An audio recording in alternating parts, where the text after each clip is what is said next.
There's been a story in the news for about a week out here in the general LA area. It's about this couple that says someone had kidnapped their child out of the parking lot of some store that they were in, and they were devastated. And when all was said and done, the police was like, yeah, we knew it was the parents all along. We were just a matter of backing into it. Y'all, that reminded me of this story time. I'm pausing because it's not a pleasant one. However, it is real life, okay? Let's get into it. So I ended up learning this particular story from a friend of a friend of a friend. However, it got confirmed in the news because it actually was real life. So there was this man, this woman that hooked up. Now they had a little child, somewhere around the child, about 2 years old. The woman moves on. She hooks up with this other guy.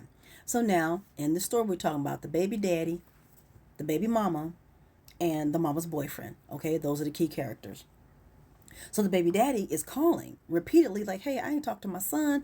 What's going on? I haven't heard his voice. What's happening? Every time he would call, the mama would say, oh, he's taking a nap, or he's out so-and-so, or he's playing, or she always had a reason why the baby daddy couldn't speak with this child.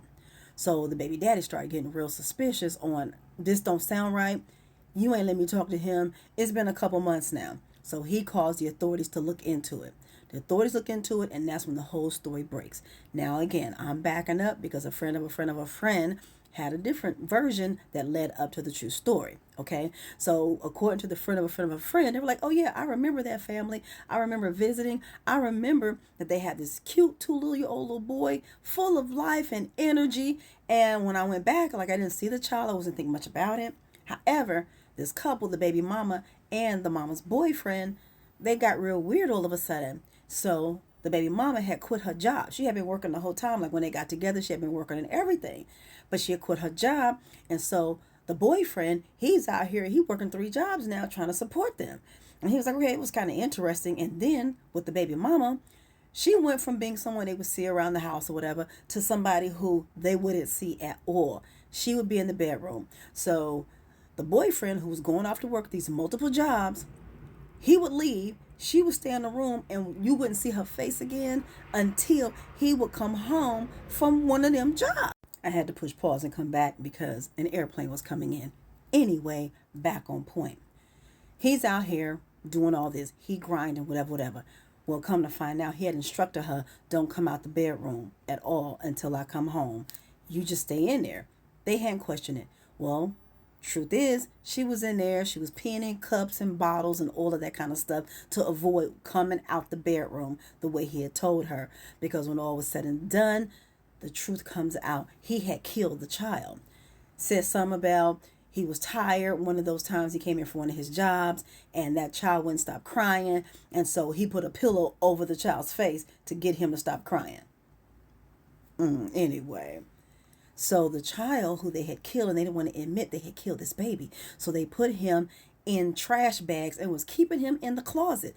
This is why the man was like, don't come out of this room, because he was afraid the baby mama would break and go tell some people. So she's in here living in fear and a little something going on with her because you and your dead child are in this room together. I don't know what was going on with her mentally to be okay with any of this.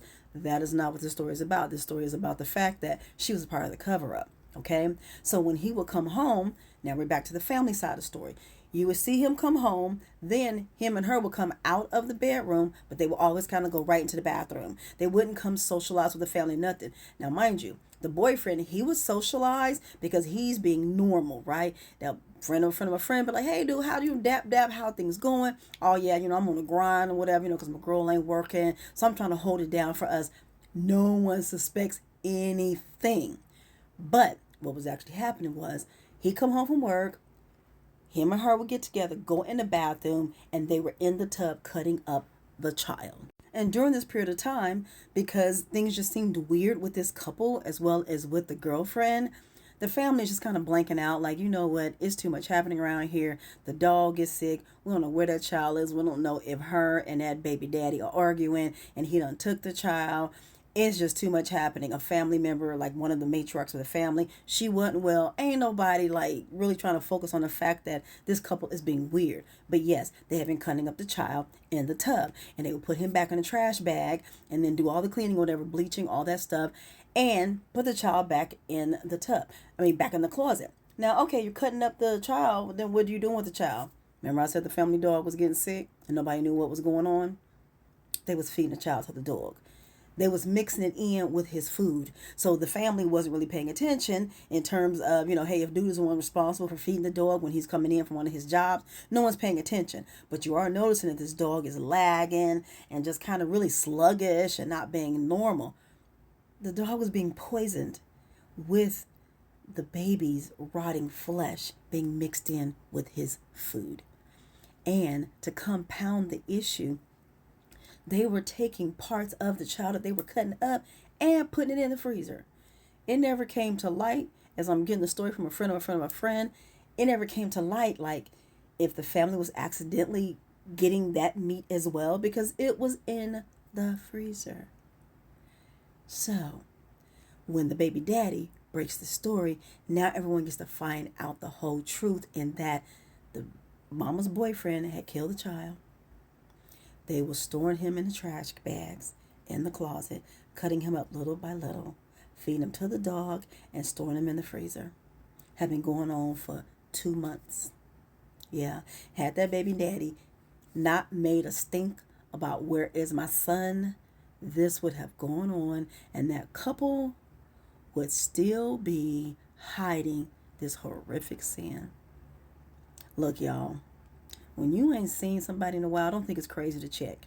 I don't care if it's a child. I don't care if it's an adult. I don't care who it is. If you ain't seen them in a while and folk ain't got no real answers, keep asking questions till you get to the bottom, because you never know what done really happened.